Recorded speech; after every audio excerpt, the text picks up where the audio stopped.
The smell reaches you before anything else does. River water and warm stone, the particular heaviness of a summer afternoon in a town built at the bend of the Weser, where the water slows and broadens and catches the light in the flat, patient way of a river that has been here longer than everything built along its banks and expects to be here long after. There is grain somewhere, the dusty sweetness of it, the smell of stored abundance. That is the smell of a prosperous town's confidence in itself. There is wood smoke from the bakeries. There is the animal warmth of a market that has been running since dawn and will run until the light goes. The smell of people pressed together in the business of ordinary life, buying and selling and arguing about prices, with the cheerful aggression of communities that have been doing this for generations and intend to keep doing it. Hamelin is a wealthy town. This is the first thing to understand about it, and it is the thing that makes everything, that follows matter in the way it matters. It sits in the Duchy of Brunswick, in the year 1284, at a point in its own history when it has reason to feel satisfied with itself. The houses along the Osterstrasse are solid, timber-framed, the upper stories leaning slightly toward each other across the narrow street in the way of prosperous medieval buildings that have settled into their foundations with the comfortable permanence of things that expect to remain. The Church of St. Boniface stands at the centre of it all, its tower visible from the fields outside the wall, the fixed point around which the town organises its days and its seasons and its sense of itself. There are children everywhere. A medieval market town is full of children in ways that the towns of later centuries will not be. They are not separated from adult life, not sequestered behind walls, but woven into the fabric of daily commerce and noise. They run errands along the Beckerstrasse. They collect at the edges of market stalls to watch transactions they are too young to conduct. They play in the shadow of the old city wall with the inventive freedom of children who have the whole texture of a living town as their playground. Their voices are part of the sound of Hamelin, the way the river is part of the sound of Hamelin. Constant, present, noticed only in its absence, but beneath all of it, beneath the grain smell and the river smell and the sound of commerce and the voices of children in the streets, there is something else, something that has been building for months, slowly, the way certain problems build, gradually enough that each individual day feels manageable, and then one morning you look at the sum of all those manageable days and understand that the thing has become unmanageable while you were busy finding each piece of it bearable. The rats have been here since winter. They arrive the way these things arrive, not announced, not dramatic, simply present one morning in a way they were not present the morning before. They came up from the river, following the grain roads the way anything hungry follows the smell of abundance. They found the storehouses. They found the spaces behind the walls of the merchant houses, the gaps in the foundations that no one had thought to seal because no one had needed to. They found, in the prosperous and well-fed town of Hamelin, everything they required. By spring, the town knows it has a problem.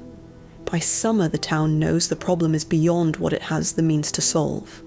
The grain stores along the river road have been breached repeatedly, the losses mounting week by week, and in a medieval town whose survival through winter depends on what it can store through summer, the arithmetic of this is not abstract. The smell in the lower quarters, near the water, has become something the people who live there can no longer ignore. Children are kept from certain streets after dark. The sound, at night in the walls of houses, the scratching, the movement, the organized busy sound of things that have no intention of leaving, has become the sound of sleeplessness for families across the lower districts. Traps have been set. Poison has been tried. Dogs have been set on the rats and found the experience instructive in the worst way. Some rats die. More arrive.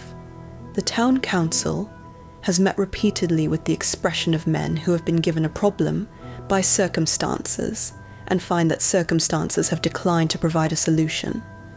The Burgermeister sits at the head of the table and looks at faces that look back at him, and there is, in that collective looking, the particular silence of powerful people who have reached the edge of their power. It is in this atmosphere, the fraying patience, the exhausted conventional thinking, that the stranger appears. He does not knock. The council chamber door simply opens one evening in late June, and the man in the party-coloured coat is standing in it. He is not young. He is not old. The coat is what you notice first, vivid in a way that is unusual in a room full of the sober dress of prosperous merchants. The red and yellow of a man who has decided that his appearance will be the first statement he makes in any room. He carries a pipe at his belt, a long, slender thing, plain, unremarkable.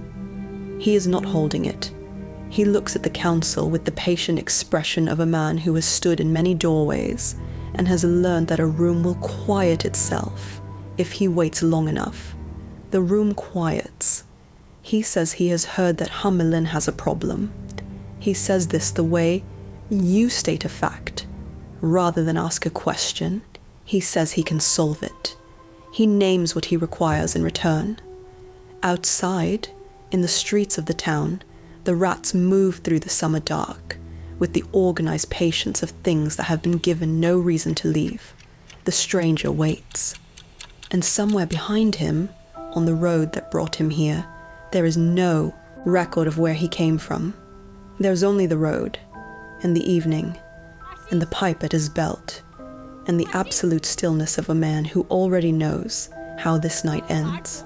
Hamelin had been managing the rats for 6 months before it admitted, collectively, and with the particular reluctance of a community that prides itself on competence, that it could not manage them at all. This is how these things work. The first rat in the grain store is a nuisance. The 10th is a problem. By the 100th, the problem has a different name. And by the time Hamelin reaches the point at which the council is meeting for the 4th time in 6 weeks with nothing new to say, the name for what the town has is closer to crisis. Though the council does not use that word, because using it would require acknowledging that the tools available to a wealthy and well-administered medieval trading town have been tried and have failed. And that acknowledgement is the one thing the Burgermeister cannot afford to make in a room full of men whose confidence in his leadership is already showing its first hairline fractures. The rats came from the river. This is the most likely account, and it is the account that the people of the lower districts believe with the certainty of people who watched it happen from their windows. The Weser runs cold and fast in winter and slows in the warmer months, and along its banks there are grain stores and loading docks and the accumulated detritus of a busy river trade. Spilled cargo, rotting wood, the dark warm spaces beneath the stone foundations of riverside warehouses, where the ground stays damp year-round. These spaces are, for a rat, everything a winter requires. And what a winter requires, a rat finds. They moved inward from the river, in the way that water moves through a wall, not breaking through but finding the existing gaps, the places where the stone was never quite flush, where the mortar had cracked in a frost, where the timber met the foundation, and left a space just wide enough. The merchant houses along the lower Osterstrasse heard them first. The scratching in the walls at night, the sound of movement in the spaces between the inner face and the outer, the organized busy sound of things establishing themselves in the warm dark behind the plaster. By the time the first family set traps inside their cellar, the rats had already been in the walls for 2 months. The traps caught rats. This must be acknowledged. The traps were not useless. They caught dozens of rats, and each caught rat was disposed of and the trap was reset. And for approximately a week in the early spring, there was a feeling in the lower districts that the situation was being addressed. Then the weather warmed. The river rose briefly with the snowmelt from the hills to the south, and with the river came more rats, moving up from the banks in the organized, unhurried way that had by now become familiar, and the dozens that the traps had removed from the equation were replaced by hundreds, and the hundreds made the traps look like what they were, a solution designed for a different scale of problem, applied with misplaced optimism to a problem that had long since outgrown it. The poison came from the apothecary on the Fer de Markt, a careful man who dispensed it with the expression of someone who understood that he was providing a substance capable of considerable, indiscriminate harm, and trusted the men purchasing it to be precise in its application. They were not precise enough. The rats ate some of it. Other things ate some of it also. 3 dogs in the merchant quarter, one of which belonged to a cloth merchant named Werner, who was not a man inclined to absorb losses quietly. The argument that followed lasted the better part of a week, and resolved nothing except the general sentiment around the market stalls, which went from anxious to actively sour. The apothecary reduced his dispensing. The rats continued. The dogs that had been set directly on the rats in the early months were by summer a diminished and demoralized call. A dog and a rat are an uncomplicated equation. A dog and several hundred rats in a confined space below a warehouse floor is a different equation entirely, and the town's dogs had solved it the hard way. Emerging from those encounters with the educated caution of animals who had learned something about the nature of odds, some were injured, some developed a philosophical reluctance to approach the lower districts at dusk that no amount of encouragement from their owners could entirely overcome. The cats managed better, but the cats of Hamelin were finite in number, and the rats of Hamelin had ceased to be. What the infestation was doing to the grain stores was the thing that kept the Burgermeister awake. Not the smell, though the smell in the lower quarters near the water had become something that visitors to the town noticed immediately, and residents had stopped noticing entirely, which is its own kind of damage. Not the noise, though the noise in the walls at night had redrawn the social geography of the town in subtle ways, the families in the most affected streets sleeping badly, the sleeplessness producing the particular irritability of people who are frightened and tired and have no clear object for either feeling. What kept him awake was the arithmetic of the stores. Hamelin's winter depended on what Hamelin stored in summer. This was not a town that could import its way through a bad season. The river roads were long, the costs were prohibitive, and the merchant economy of the town ran on the assumption that the grain laid down in the riverside warehouses between June and September would be sufficient to carry the population through to the following spring. The rats had been in those warehouses since February. The assessments that the council had quietly commissioned in May showed losses that the Burgermeister had read 3 times, each time hoping the number would change, and each time finding that it had not. The council meetings had followed a predictable arc. The first had been practical, options presented, resources allocated, a general feeling that the problem was being taken seriously and would respond to being taken seriously. The second had been less comfortable. The third had contained the specific silence of men who've tried their solutions and are waiting for someone else to suggest, one they have not already dismissed. The fourth, which took place on an evening in late June, with the windows open to the summer air and the smell from the river, moving through the chamber with its own quiet commentary on the proceedings, had arrived at the edge of what the council knew how to do. They were practical men. This is not a condemnation. Practical men build prosperous towns and maintain them and make the 1,000 competent daily decisions that allow ordinary life to proceed without incident.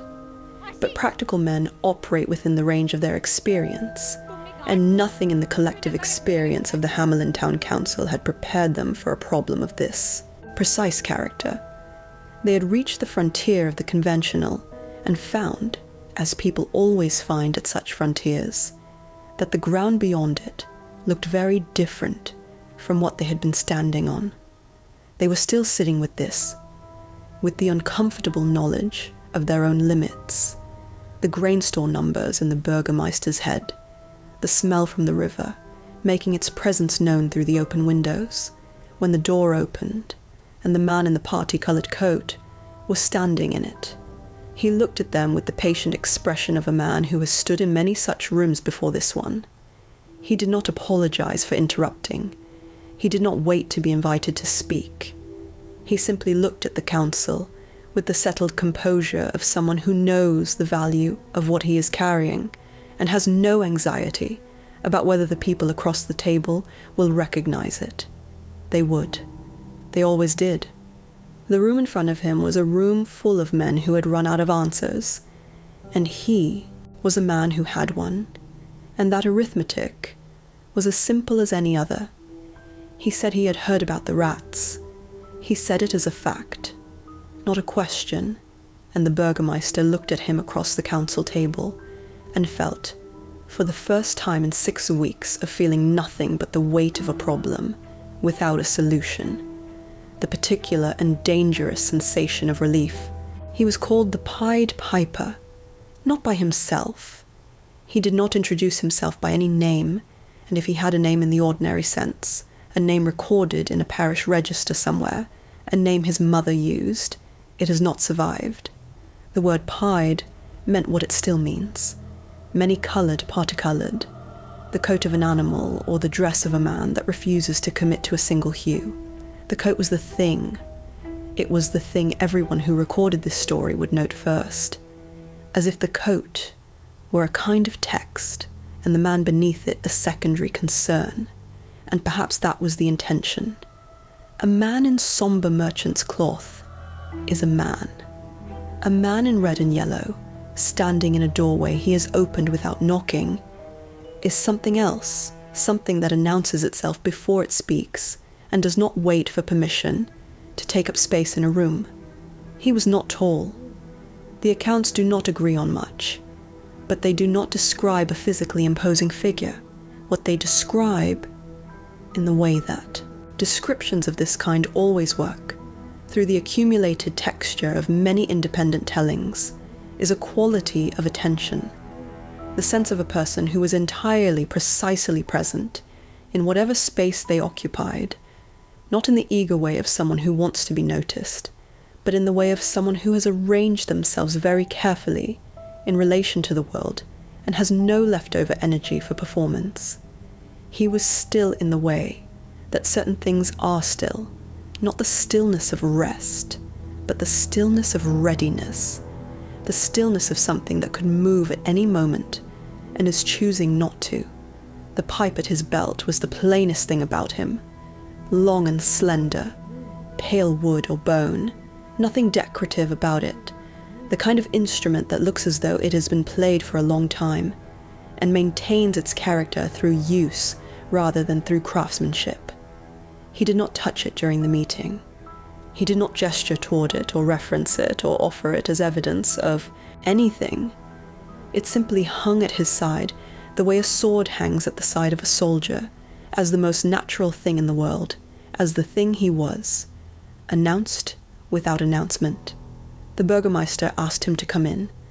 Later he would not be entirely certain why he said it so quickly, why there was no period of assessment, no consultation with the men around the table, no performance of the careful deliberation that was the council's accustomed register. He would tell himself it was the practical urgency of the situation, which was true. He would tell himself that any option presented to a council that had exhausted its options deserved at minimum a hearing, which was also true. What he would not tell himself, because he was not a man given to that kind of self-examination, was that something in the quality of the stranger's waiting had made refusal feel like a grammatical error. Not wrong, exactly, but impossible in the way that certain responses are impossible when the shape of a situation has already determined what the next word must be. The stranger came in. He did not sit. He stood at the end of the council table, with his hands at his sides, and his coat doing its work in the candlelight. And he said what he had come to say. He could rid Hamelin of its rats. Every rat. He was specific about this in a way that the council found both compelling and faintly unsettling. Not most of the rats, not a significant reduction, not a managed decline. Every rat. He would clear the town entirely, from the riverside warehouses to the foundations of the houses on the upper Osterstrasse. And when he was finished, there would be nothing left in the walls of Hamelin that had not always belonged there. He offered no explanation of the method. He did not describe his process or invite questions about its mechanism. He stated the outcome, and he stated the price. 1,000 guilders. The number landed in the room with the weight of a number that has been calculated, rather than invented. Not a negotiating position, not an opening offer, designed to be reduced through the back and forth of merchant dealing, but a specific sum arrived at, by a specific logic, that he had no intention of sharing. 1,000 guilders was not an impossible sum for a town of Hamelin's prosperity. It was not a comfortable sum either. It was the sum that said, I know what I can do, and I know what it is worth, and I have told you the price, and the next move is yours. The council looked at each other. This is the moment that everything depended on, not the looking itself, which was brief, but what passed between the men in the looking. What passed was not simple. There was relief in it. The relief of men who have been sitting in a room with a problem and have been presented with something that resembles a solution.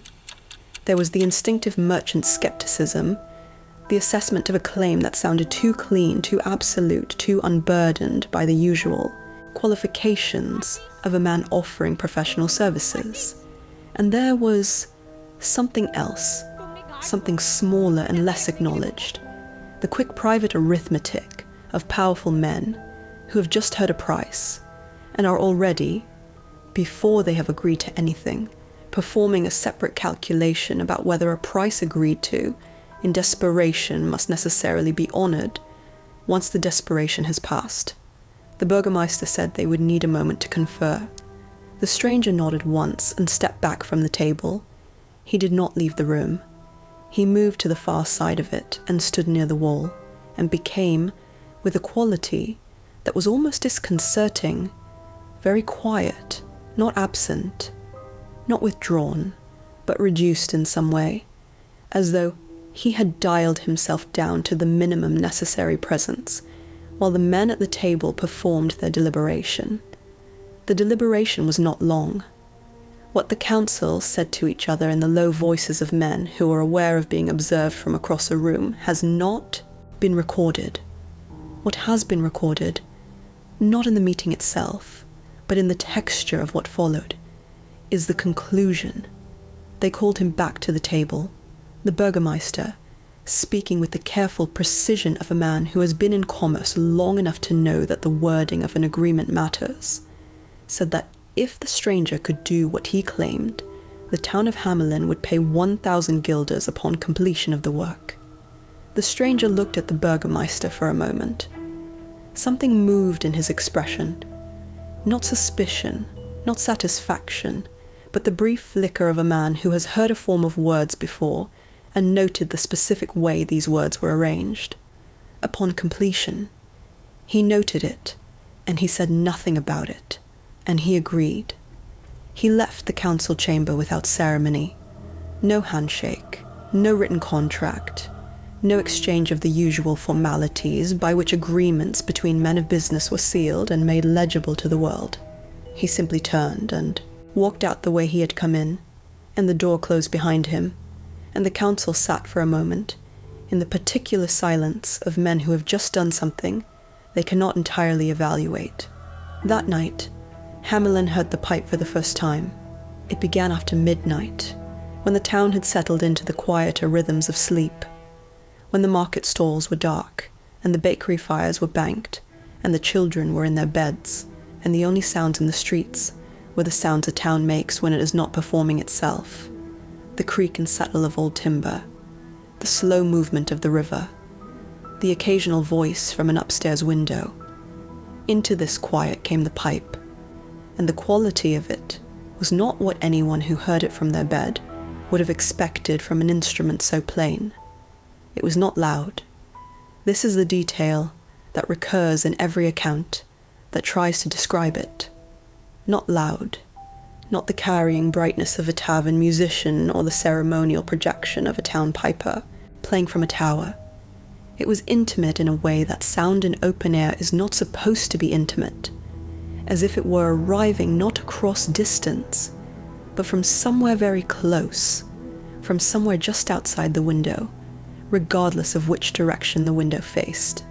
It moved through the dark streets of Hamelin with the particular quality of water moving through known channels, finding the low places, filling the available space, going where the shape of things directed it. And the rats heard it. They came from the walls, from the spaces beneath the floorboards of the riverside warehouses, from the gaps in the foundations of the merchant houses on the lower Osterstrasse, from the dark beneath the bridge, from every warm enclosed space in the town of Hamelin, where they had settled across 6 months of unchallenged occupation. They came in the organized, flowing way that a river comes, not chaotic, not panicked, but directional, purposeful, the movement of things that know where they are going and have stopped needing to think about it. They followed the pipe through the streets in a current that moved from the lower districts upward and northward toward the Weser. The people who watched from their windows, and there were people watching, woken by a sound they could not name, drawn to the glass by the quality of it, described afterward the sight of the street below them moving in the dark, the cobblestones invisible beneath the massive bodies flowing past in a single direction, with a unanimity that no trap and no poison and no dog had been able to produce in 6 months of trying. The pipe led them to the river. What happened at the river, the accounts describe plainly and without elaboration. The rats went in and did not come out. The current took them. By the time the sky began to lighten in the east and the first of the bakers came down to start his fire, the streets of Hamelin were empty of everything they should have been empty of all along. The silence was extraordinary. Not the silence of absence, the absence of rats, but the silence of restoration. The sound of a town returned to itself. The particular quality of air in streets that have been cleared of something and can breathe again. The piper came to the council chamber in the morning.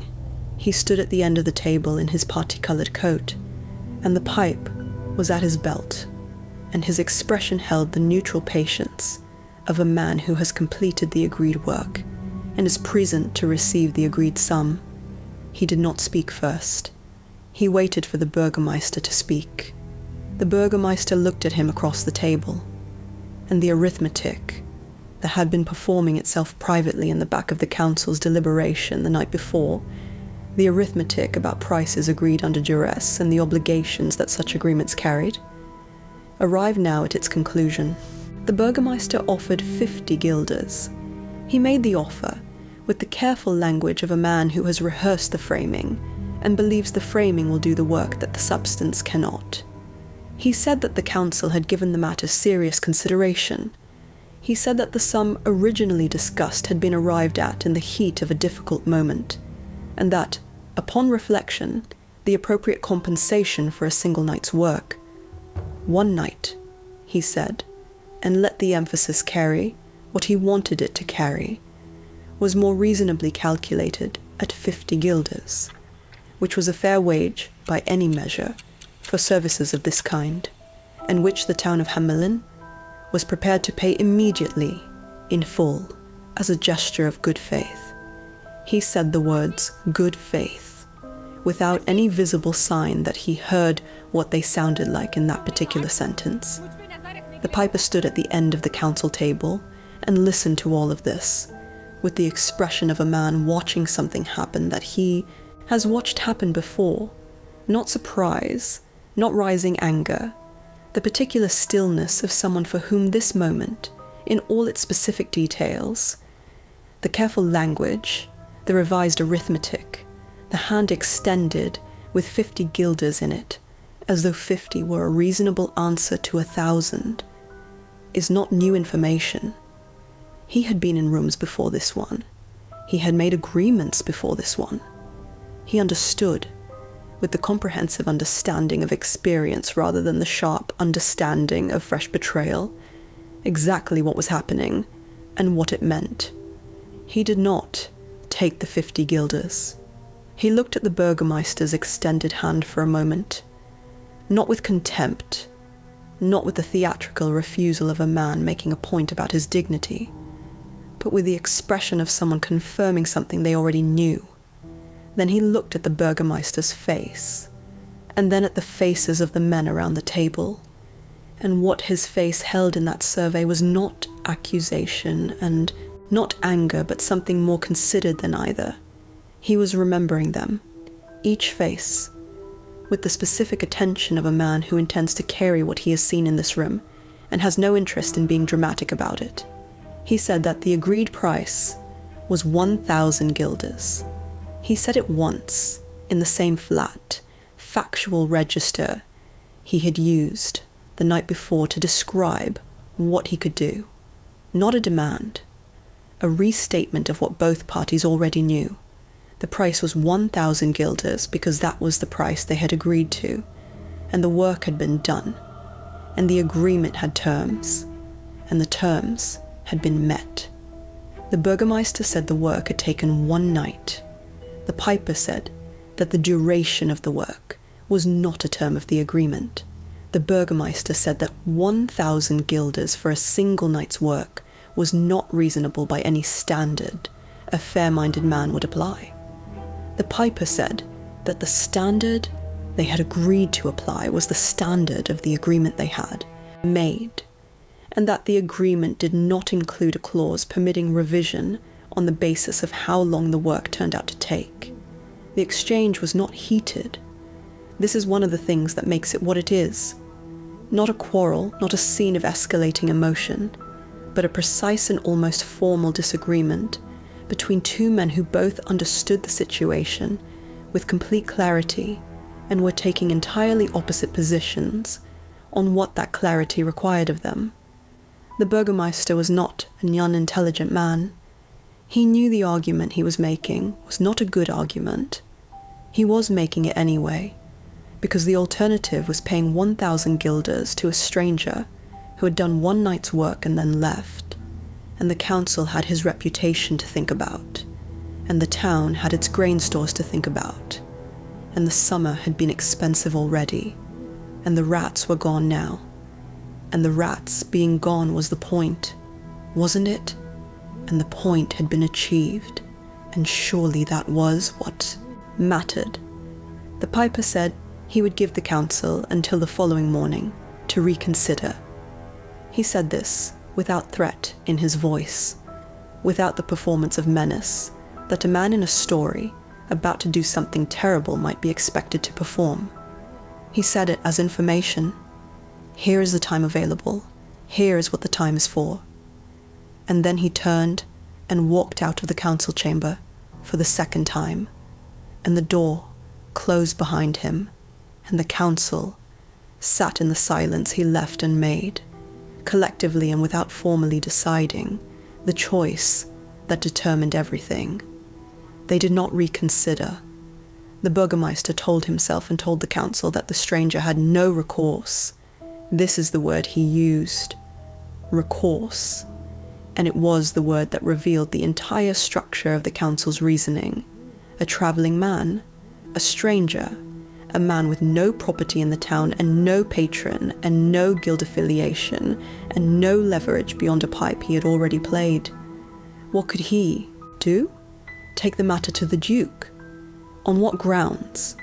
That a wealthy trading town had declined to pay an extravagant sum for a night's work to a man who could not demonstrate that any formal contract had been witnessed or recorded. The law in 1284 did not favour the itinerant against the established. The Burgermeister knew this. The council knew this. The stranger, they told themselves, knew this too, and the knowing of it was all the recourse they needed. The days that followed were the days that such decisions always produce. Ordinary days. The days of a town that has solved its problem and is returning to itself. The market on the Fairdemarkt resumed its full noise. The riverside warehouses were assessed, and the damage quantified, and the losses mourned in the practical, forward-looking way of merchants, who cannot afford to dwell on what is gone. Families in the lower districts opened their windows at night without the sound in the walls. Children played in the streets that had been avoided through the worst months, and the streets accepted them back with the indifferent permanence of cobblestones that do not remember what moved across them. The Burgermeister went about his business. He was not entirely comfortable. There was a quality to the days that was not quite unease, but occupied the space where unease would be if he had allowed himself to feel it. He put this down to the lingering strain of a difficult season. He put it down to the residual guilt of a practical man who knows he has not behaved well, and has decided that not behaving well was justified, but has not yet finished convincing the part of himself that keeps the account. He told himself the stranger was gone. He had no reason to believe the stranger was still in Hamelin. He had, in fact, no evidence either way, because the stranger was the kind of man who was present when he chose to be present, and absent when he chose to be absent, and the choosing was entirely his. He was not gone. There is no record of where he was in the days between the council meeting and the morning of June 26th. He was not seen at the inn. He was not seen at the market. He was not seen on the road out of town, which several people would later recall checking for, in the particular way that you check for the departure of someone whose departure you want confirmed, whether he stayed in the town or its immediate surroundings, whether he slept somewhere or did not sleep, whether he spent those days in the simple waiting of a man with no alternatives, or in the purposeful waiting of a man who has already decided what comes next. None of this is recorded, because no one saw him, and no one who did not see him thought to write down the not seeing. What is recorded is the date, June 26th, 1284, the feast of Saints John and Paul, a holy day in the medieval calendar, which meant that Hamelin was observing the particular rhythms of a feast day. The morning service at St. Boniface, the market running at a slower pace, the children who, on ordinary days, would be occupied with errands and chores, released instead into the long light of a summer morning, with no immediate obligations to meet. The town was present to itself in a way that weekdays did not always permit. The streets were full. The square in front of the church was full. The sounds of a community occupying its own public space on a day designated for collective rest moved through the warm summer air with the particular ease of sounds that are not competing with the sounds of labor. The children were everywhere. This detail matters and must be held. On any ordinary day, the children of Hamelin were woven through the texture of the town's activity, running errands, attending to small tasks, present but purposeful. On a feast day, they were simply present, freely, in the open streets, without direction, doing what children do in summer when the day is long and warm, and adult attention is directed elsewhere. They were in the square in front of the church. They were along the Osterstrasse and the Beckerstrasse, and in the narrow alleys between the timber-framed houses, where the light came down in stripes, and the cobblestones were warm underfoot. They were, in other words, available to the street in a way that no other day of the week, and no other configuration of adult life and children's freedom would have arranged them. Whether this was the day the piper had been waiting for, or whether the piper was a man who made his days from whatever the day presented, this also is not recorded. What is recorded is what happened next. He appeared in the street, not at the council chamber, not at the Burgermeister's door, not at any of the official thresholds through which a man with a grievance might be expected to seek its redress. He appeared in the ordinary street of an ordinary feast day morning, in his party-coloured coat, and he raised the pipe to his lips, and he began to play. The music was not the same. This is the first thing that the people of Hamillion would say afterward, in the days and weeks and years of afterward that followed June 26th, 1284, that the music was not the same music. The instrument was the same. The man was the same. But the sound that came from the pipe on that feast day morning was a different sound from the sound that had moved through the dark streets 2 weeks earlier and drawn the rats to the river.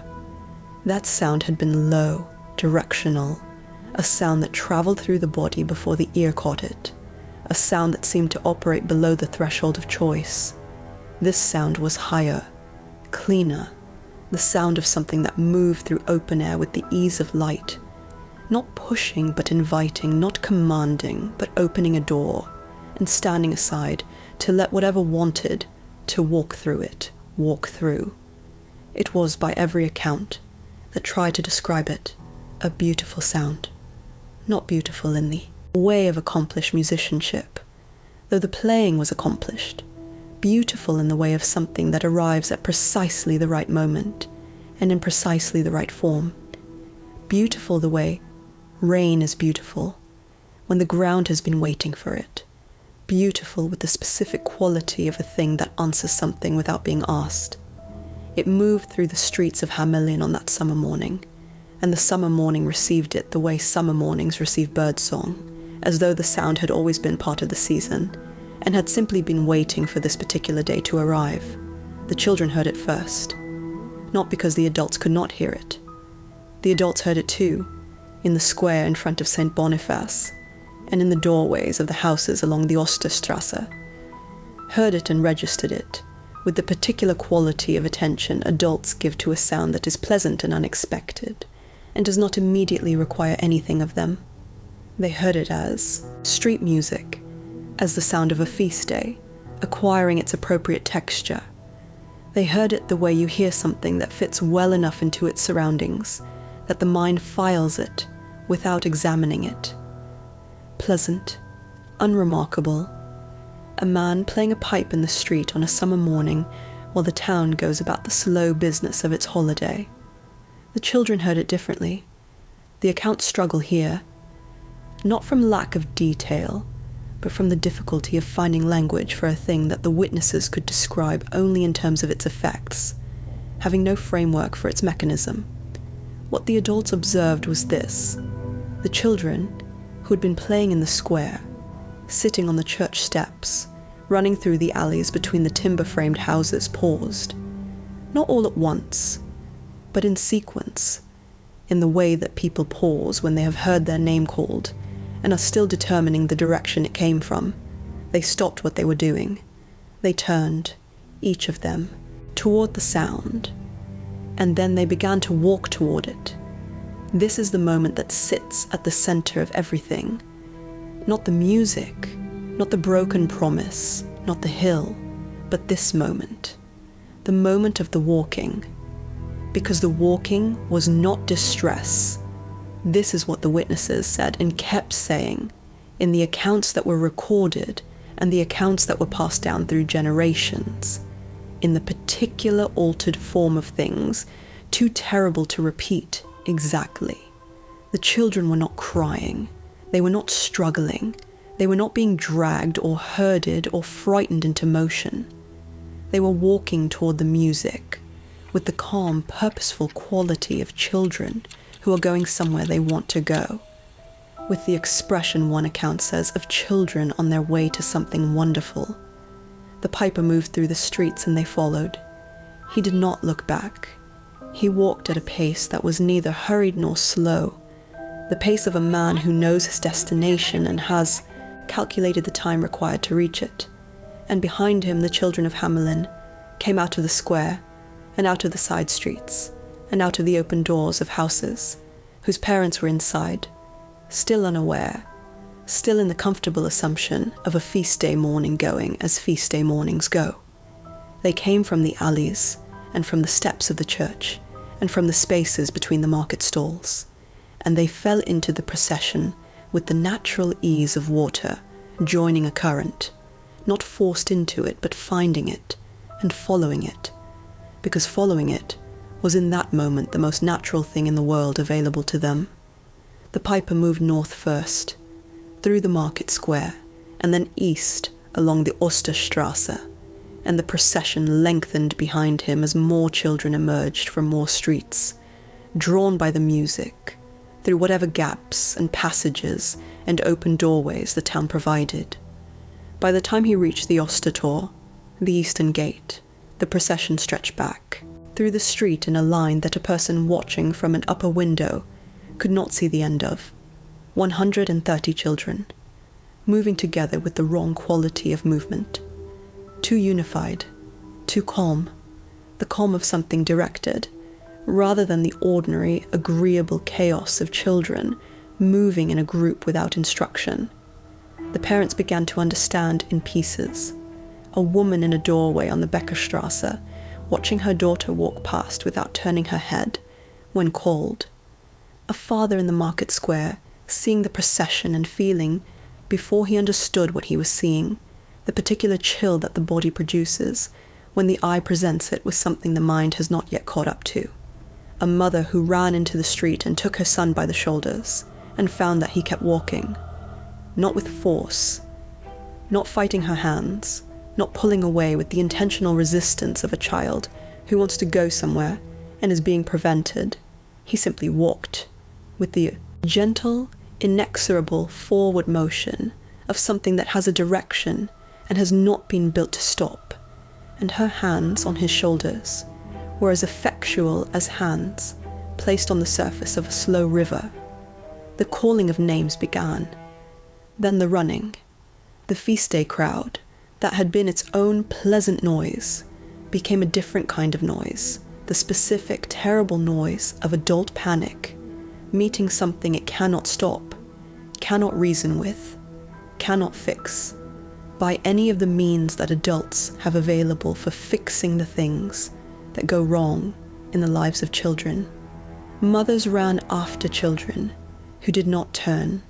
Fathers called names into the summer air with the full force of parental authority. The voice that has always worked, the voice that a child has always answered, and the names landed on nothing. The streets of Hamelin filled with the sound of people who understood, in the sudden comprehensive way that certain understandings arrive all at once, that something was happening that the town had no mechanism to address. The piper led them east, out through the Ostertor, the eastern gate, the gate that faces the hills, and into the open road beyond the wall, and the procession moved onto the road with the same calm unanimity it had maintained through the streets of the town. The summer fields opened on either side, the grain standing in the warmth of a June morning, the sky the clear pale blue of a midsummer day that has decided to be perfect. And across this ordinary and beautiful landscape, 130 children walked in the wake of a man in a party-coloured coat who did not look back. The road led toward the Koppelberg Hill.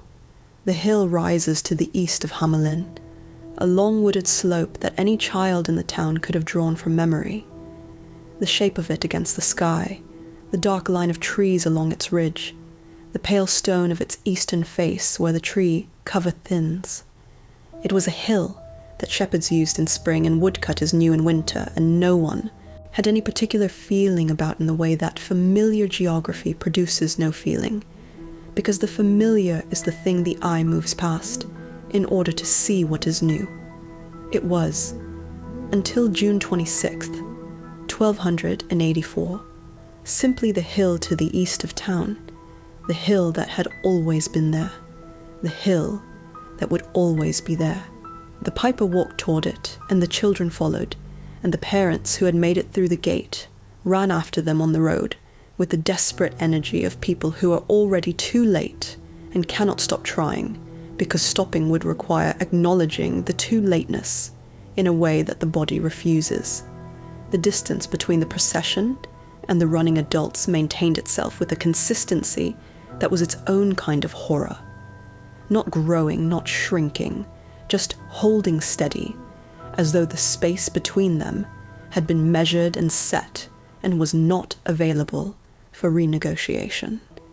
At the hill, the accounts say, a door opened in the rock face of the Koppelberg, where there was no door and had never been a door, where the hill was simply the hill, stone and soil, and the roots of old trees pressing down through the dark. Something opened. The accounts do not agree on the precise nature of this, and the disagreement is itself informative, the way that disagreements between independent witnesses often tell you more than agreement would. Some say it was a cave, a passage, a gap in the rock face that had not been there before. Some say there was light from inside it, a warm light, the light of somewhere rather than the light of nowhere.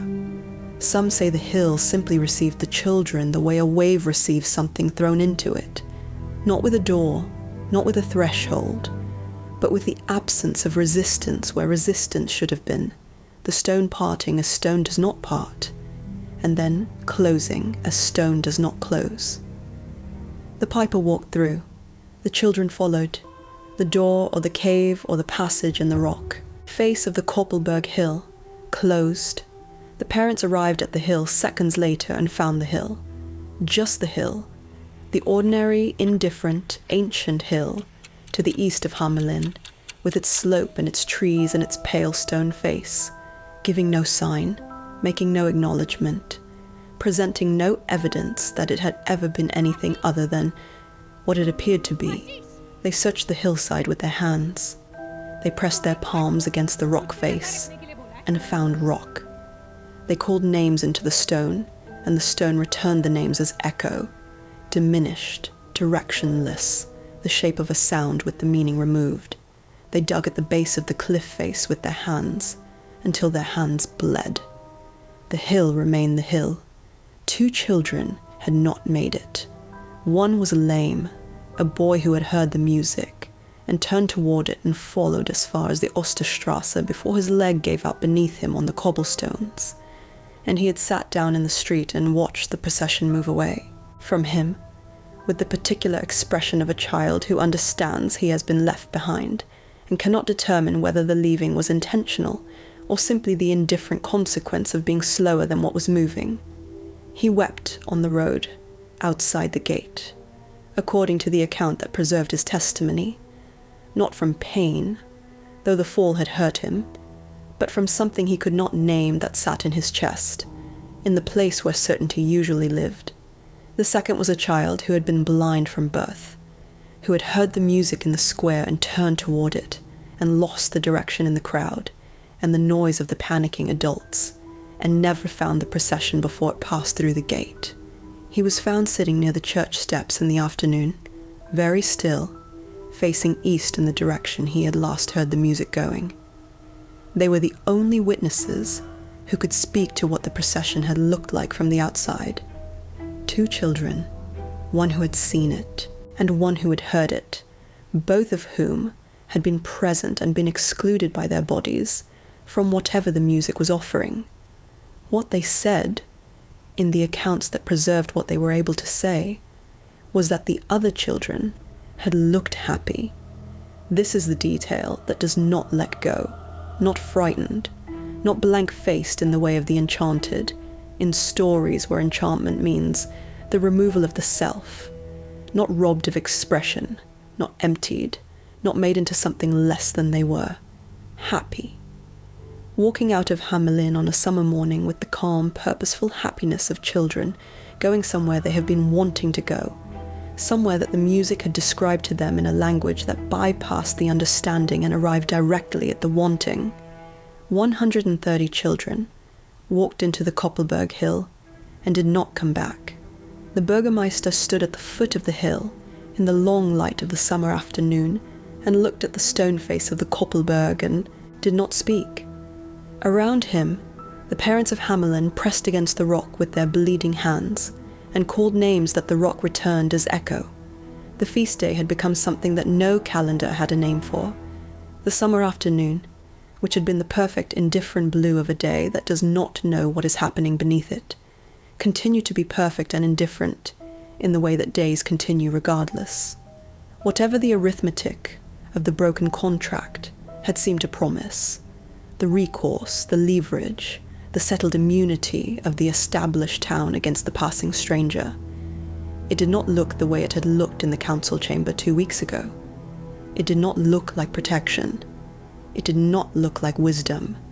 It looked like the decision of men who had calculated that a stranger had no recourse against them and had been shown, with a precision that matched the precision of the original agreement, exactly what that calculation had failed to account for.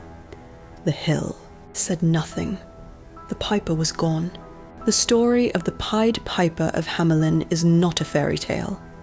This requires saying plainly, because the centuries have worked very hard to make it one, have dressed it in the language of magic and morality, have given it the clean architecture of a lesson and the comfortable distance of once upon a time, have set it alongside Snow White and Rumpelstiltskin, in the collections where stories go when the world has decided they belong to children. The Brothers Grimm included a version. Robert Browning wrote a poem. The story has been illustrated and staged and animated and retold so many times in so many registers that the original event, the thing that actually happened, or that a town believed had actually happened, or that a town recorded as having actually happened, has been almost entirely obscured by the retellings layered over it. But the town of Hamelin kept records. This is where the story separates itself from legend and becomes something that demands a different kind of attention. The oldest known written reference to the event is found in the Lüneburg manuscript, compiled around 1440, which describes the disappearance of the children of Hamelin as a historical event. Not a tale, not a parable, but a thing that occurred on a specific date, in a specific place, and was remembered as such. The date given is June 26, 1284. The number given is 130 children. The date is the thing that matters most, not because dates make stories real. Dates can be invented, assigned retroactively, attached to events that never happened in the confident manner of communities that prefer their histories to have the texture of fact. But the date matters because of how Hamelin used it. For decades after 1284, the town of Hamelin dated its official documents from the event, legal records, municipal correspondence, the ordinary bureaucratic paperwork of a functioning medieval town. They did not date from the founding of the church, or from the reign of a particular duke, or from any of the other reference points that medieval towns used to locate themselves in time. They dated from the year the children were lost. The phrasing that appears in these documents is not mythological. It is the phrasing of a community marking time from a wound. The stained glass window is the other evidence that the historians return to, because a window installed in the Marktkirche at around the year 1300, within living memory of the event, within the lifetimes of people who were children in Hamelin in 1284, is not the same kind of evidence as a folk tale. Windows cost money. Windows are commissioned by communities that want to remember something publicly, permanently, in a form that will outlast the people who remember it personally. The Marktkirche window, destroyed in 1660, but described in records made before its destruction, depicted the piper and the children in the matter-of-fact visual language of a memorial, rather than the illustrative language of a story being told for instruction. It recorded, rather than narrated. It was made by people who did not need to be told what had happened, because they already knew, and who wanted the knowing preserved. The rats are not in the oldest sources. This is the detail that stops careful readers of the historical record and should stop us here. The rats, the infestation, the bargain, the river, do not appear in the earliest accounts of the Hamelin event. They appear later in versions from the 15th and 16th centuries, growing more elaborate with each retelling, and they have the character of an explanation added by people who needed the story to make a certain kind of sense. The piper was wronged. The town deserved what followed. Here is the sequence of cause and effect that justifies the outcome. The rats give the story moral. Architecture. They make the Burgermeister's betrayal legible. They transform what is otherwise a story about children simply vanishing into a story about consequences, which is a story the human mind finds considerably easier to carry. But the original story had no rats. It had a piper and children and a hill and an absence where 130 people used to be. The question that the historical record leaves open, the question that the theories have been trying to close for 7 centuries, is where the children went. The most persistent theory, and the one that serious historians return to most often, concerns the eastward colonization movements of the 13th century. In the decades surrounding 1284, there was significant organized recruitment of young people from the towns of northern Germany to settle new territories in the east, in Moravia, in Pomerania, in Silesia, in Transylvania. Entire communities were relocated under the direction of recruiters who moved through German towns, offering land and opportunity, and a new life in the eastern territories that the expanding powers of the region were working to populate. These recruiters were sometimes musicians. They were sometimes charismatic strangers who arrived in a town, gathered a following, and led them out. The geographical evidence is suggestive in a way that stops just short of conclusive. Villages in Moravia and Pomerania bear names that correspond to family names found in the records of the Hamelin region, names that would have travelled east with the people who carried them, preserved in the place names of communities built by people who were a generation removed from somewhere else. The correspondence is not perfect.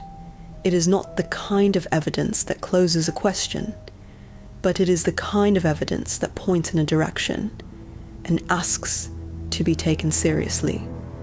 What the colonization theory cannot fully account for is the form of the memory.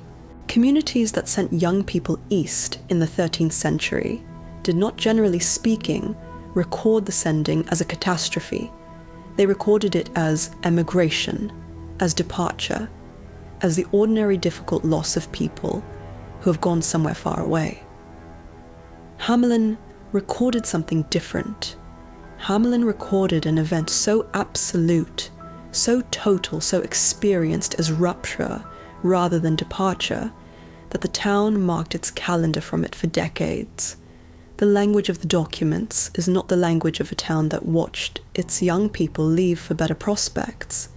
It is the language of a town that lost something and never recovered the sense of what had been taken or where it had gone. The dancing plague theory proposes a mass psychogenic event, a collective seizure of movement, the kind of episode recorded in other medieval European towns, in which groups of people began moving together in response to some trigger, musical or otherwise, and could not stop. Such events occurred. They are documented. They produced genuine collective witness behavior that the communities experiencing them could not explain, and recorded with the bewildered specificity of people trying to describe something for which they had no category. But 130 children do not leave a town and fail to return from a dancing episode. They leave and fail to return from somewhere. The honest position, the position that the evidence supports, and that the historians who have worked most carefully with the primary sources consistently arrive at, is that something happened in Hamelin on June 26, 1284, that the town experienced as devastating and permanent and beyond the explanatory resources available to it, something that involved a man and music and the children of the town leaving together and not coming back. The precise mechanism of the leaving and the precise nature of the not coming back These the record does not resolve. The record preserves the shape of a loss without being able to fill in the center of it, and 7 centuries of retelling have filled that center with rats and magic and moral lessons, because an empty center is harder to live with than a filled one, even when the filling is invented. What was not invented is the date. What was not invented is the number. What was not invented is a town that counted its years from a morning in June when the streets went quiet, and kept counting that way for a very long time. Hamelin is still there. The town that was called Hamelin in 1284 is called Hamel now, a small city in Lower Saxony on the same bend of the Weser, where the merchant houses stood in the summer of 1284, where the grain stores lined the river road, where the children played in the shadow of the old wall on feast days when the adults were occupied with the business of celebration. The river still slows and broadens at the bend. The hills still rise to the east. The town has a tourism office and a pedestrian shopping street and restaurants that serve food named after a man who may or may not have existed. And on summer weekends, actors in party-colored costumes perform a version of the story in the market square for visitors who have come from considerable distances to stand in the place where it happened. But there is one street in Hameln where no music is played. The Bungelosenstraße, the street without drums, the drumless street, runs through the old part of the town along the route that the procession is said to have taken on the morning of June 26th, 1284. It is an ordinary street in every visible respect. The buildings along it are the buildings of a small German city that has been rebuilt and repaired and modernized across 7 centuries of ordinary civic life. There is nothing to mark it as different from the streets on either side of it, except the thing that is absent from it. No music is permitted on the Bungelosenstraße. No band passes through it. No street musician plays on it. When processions move through the old town, civic celebrations, festivals, the ordinary musical life of a community that has a market square and a tradition of public gathering, they go around it. The silence on that street is not the silence of neglect or forgetting. It is the silence of a community that has been observing a prohibition for 700 years and has not stopped, because stopping would require a decision that no one in Hameln has been willing to make, which is the decision that the remembering is finished. This is what memorials do. When they last long enough, they stop being commemorations of a specific event and become part of the texture of ordinary life. The thing you do without explaining why you do it.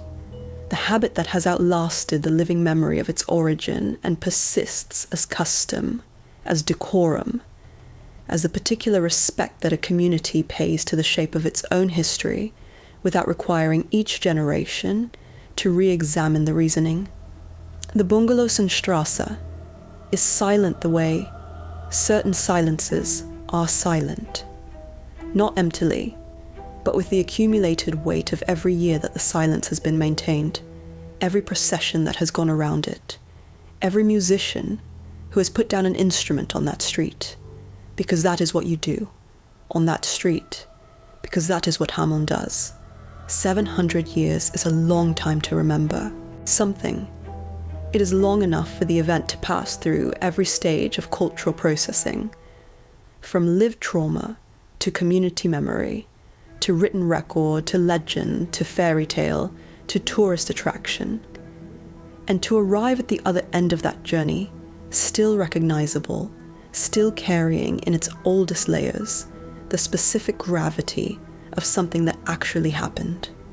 Most events do not survive this journey with their weight intact. They are smoothed by retelling into parables, their specific details replaced by symbolic ones, their geography made abstract, their people made into types. The Pied Piper story has been smoothed also. The rats have been added. The magic has been elaborated. The moral has been clarified until it is almost too clear. The lesson about keeping promises so foregrounded that the thing beneath the lesson the actual event, the actual morning, the actual number, can be difficult to see. But the Bungalowsenstrasse is still silent, and the date is still June's 26th, and the number is still 130, and the town of Hameln still carries in its geography and its customs and its 700-year-old habit of silence on one particular street, the evidence that something happened here that the town did not know how to absorb and has never fully finished absorbing. Not a fairy tale with a lesson, not a story that ends with the restoration of order and the confirmation that the world makes the kind of sense that stories are supposed to confirm. A thing that happened on a summer morning in 1284 to a town that was prosperous and settled and confident in its own competence, that believed it understood the terms of the agreements it made and the recourse available to those who broke them. The children did not come back. This is the center of it, the part that all the retellings circle and none of them resolve, because there is no resolution available. The rats came and the rats went, and the bargain was made and the bargain was broken, and the music played and the hill opened, and 130 children walked into it on a summer morning, and the hill closed, and they did not come back. The Burgermeister lived with what he had decided. The council lived with it. The parents of Hamelin lived with it. And then their children lived with the story of it. And then their children's children lived with the custom of the silent street. And so on, down through 7 centuries to the present, where the story is performed in the market square on summer weekends for visitors in good shoes. The man in the party-coloured coat has not been seen since. He left no record of where he came from and no record of where he went. He left only the silence in the walls of the houses on the lower Osterstrasse, where the rats had been, and the silence in the streets of Hamelin, where the children had been, and the particular silence on one street in a small German city that has been maintained for 700 years without interruption, as the only remaining gesture available to a town that lost something and never recovered the ability to say exactly what the losing meant. The Weser still moves at the bend. The hills still rise to the east. The Koppelberg is still there, wooded and ordinary and indifferent, the way that places are indifferent to what has happened on them. Somewhere in its eastern face, if the oldest accounts are to be believed, there is a door that opened once and hasn't opened since. On the Bungalowsenstrasse, this morning, as every morning, there is no music. There is only the street, and the summer air moving through it, and the silence that a town has been keeping for 700 years, because some things, once lost, leave behind them not an explanation, but a shape. The shape of the missing, the outline of the absence, the place in the ordinary geography of a living town where something used to be and is not, and where the town has decided, without ever formally deciding, that the least it can do is keep the quiet. The story does not end. It simply stops being told for the night. Somewhere in Hameln, the Bungalowsenstrasse is quiet in the dark, the way it has been quiet every night for 700 years. Not the quiet of a street where nothing ever happened, but the quiet of a street where something happened once, and the town decided that silence was the only adequate response it had left. The Weser moves at the bend. The Koppelberg sits to the east, ordinary and old, holding whatever it holds. 130 children walked out of a town on a summer morning and did not come back. The records say so. The street says so. The 700 years of careful, uninterrupted silence say so. You can let that settle now. Let the story rest where it has always rested, not in resolution, but in the quiet that follows the telling of something true. The summer morning is over. The music has stopped. Sleep well.